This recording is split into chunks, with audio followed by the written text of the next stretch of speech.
महाराजा रणजीत सिंह की 184वीं बरसी के 3 रोज़ा तकरीबात में शिरकत के लिए 417 सिख यात्री खसूसी बसेस के ज़रिए गुरुद्वारा श्री पंजा हसन अब्दाल पहुँच गए। असिस्टेंट कमिश्नर डॉक्टर सना रामचंद ने मुतल्लिका वक्फ इमलाक बोर्ड, पाकिस्तान सिख गुरुद्वारा प्रबंधक कमेटी और ज़िले इंतज़ामिया के अफसरान ने भारतीय सिख यात्रियों का इस्तकबाल किया।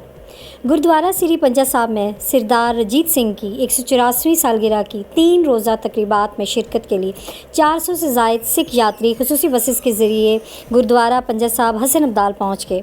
असिस्टेंट कमिश्नर डॉक्टर सना रामचंद ने यात्रियों का इस्तकबाल किया।